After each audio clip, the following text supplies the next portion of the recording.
Bismillahirrahmanirrahim. Innallaha wa malaikatahu yusalluna 'alan nabi.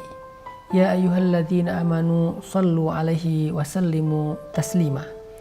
Sesungguhnya Allah dan para malaikat berselawat kepada Nabi. Wahai orang-orang yang beriman, berselawatlah kalian kepadanya dan ucapkanlah salam kepadanya. Dalam sebuah hadis Nabi SAW mengatakan, "Man shalla 'alayya salatan sallallahu alaihi ashran." Siapa yang berselawat kepada Nabi 1 kali, Allah akan berselawat untuknya 10 kali. Salawat kita kepada Nabi adalah Allahumma salli ala Sayyidina Muhammad. Allahumma salli ala Muhammad.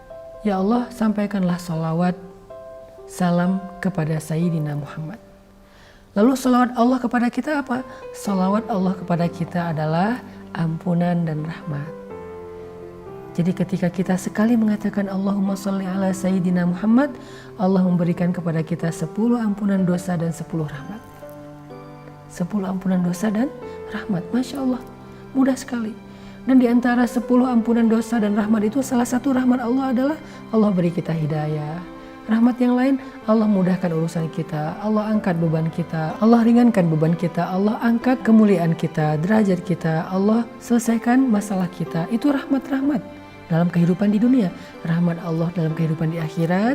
Allah mudahkan sakaratul maut kita, Allah lapangkan kubur kita, Allah tolong dan naungi kita di padang mahsyar, Allah mudahkan hisab kita, Allah mudahkan sirat kita, dan Allah mudahkan kita masuk ke surga.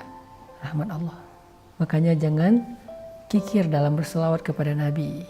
Lagi pula Nabi adalah orang yang paling berjasa dalam kehidupan kita, lebih daripada ibu dan ayah kita. Ibu dan ayah kita mengurus kita dari kecil sampai dewasa. Tetapi Nabi mengurus kita di dunia dan di akhirat. Di akhirat Nabi adalah orang yang paling sibuk mengurus umatnya. Nabi adalah orang yang paling sibuk mengurus kita agar kita mudah segala urusannya di akhirat.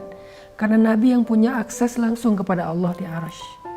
Nabi naik turun Arasy, mahsyar, Arasy, mahsyar. Ngapain Nabi naik ke Arasy dan turun lagi ke mahsyar berkali-kali? Sangat sibuk sepanjang perjalanan mahsyar. Karena Nabi meminta kepada Allah, ya Allah, itu umatku, tolong mereka ya Allah. Ya Allah, itu umatku, bantu mereka ya Allah. Ya Allah, itu umatku, mudahkan mereka ya Allah. Ya Allah, itu umatku, ringankan hisab mereka ya Allah. Selamatkan mereka dalam melintasi sirat ya Allah. Ya Allah, itu umatku, masukkan mereka ke surga ya Allah. Ya Allah, itu umatku, keluarkan mereka dari neraka ya Allah. Terus sibuk mengurus kita. Hari ketika ibu, ayah, pasangan meninggalkan kita, Nabi justru memperhatikan kita. Yauma yafirrul mar'u min akhihi. Hari ketika seseorang lari dari saudaranya, wa ummihi wa abi, lari dari ibunya dan ayahnya, wa sahibatihi wa bani, lari dari istrinya dan anak-anaknya, likulli imri'in minhum yawma idzin sya'nun yughni. Hari itu setiap orang hanya sibuk dengan urusannya sendiri-sendiri kecuali illa Rasulullah, kecuali Rasulullah. Ayah kita sibuk dengan urusannya, nggak akan nolongin kita. Di dunia ayah kita berjuang untuk kita, tapi di akhirat dia akan tinggalin kita. Ibu kita di dunia berkorban untuk kita, tapi di akhirat dia akan mengabaikan kita. Pasangan di dunia mencintai kita, menemani hidup kita, tapi di akhirat dia akan meninggalkan kita. Anak-anak di dunia berbakti kepada kita, tapi di akhirat dia lebih sibuk dengan urusannya sendiri. Semuanya meninggalkan kita, semuanya akan sibuk dengan urusan sendiri-sendiri. Likulli imri'in minhum yawma idzin sya'nun yughni. Semuanya sibuk. Cuman satu orang di akhirat, di padang mahsyar, di hari hisab, di depan jembatan sirat, cuman satu orang yang akan memperhatikan kita, menolong kita, memberi kita syafaat, memudahkan urusan kita, menunggu kita di telaga untuk memberi kita minum karena kita haus ratusan ribuan tahun tidak meminum air. Dia akan menunggu kita, memberi kita minuman dari tangannya yang mulia. Cuma satu orang yang memperhatikan kita di padang mahsyar. Dialah Rasulullah Sallallahu Alaihi Wasallam. Lagi pula jasa Rasulullah bukan hanya di akhirat, bahkan di dunia juga. Kalau ibu berjasa karena telah mengandung kita, melahirkan kita, menyusui kita, ayah berjasa karena menafkahi kita, Rasulullah SAW berjasa karena beliaulah yang membawa iman kepada kita. Beliaulah yang mengajarkan Islam kepada kita.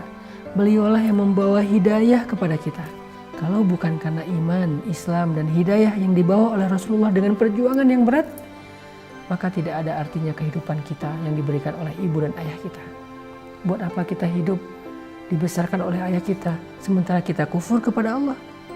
Maka yang paling berharga dalam hidup kita adalah iman, Islam, dan hidayah yang dibawa oleh Rasul. Lebih berharga daripada kehidupan yang telah diperjuangkan oleh ayah dan ibu kita. Shalawat kepada Nabi. Dan shalawat kita tidak akan sia-sia. Man shalla alayya sholatan sallallahu alaihi asyran. Siapa yang berselawat kepada aku 1 kali, Allah akan berselawat untuk dia 10 kali. Barakallahu fikum.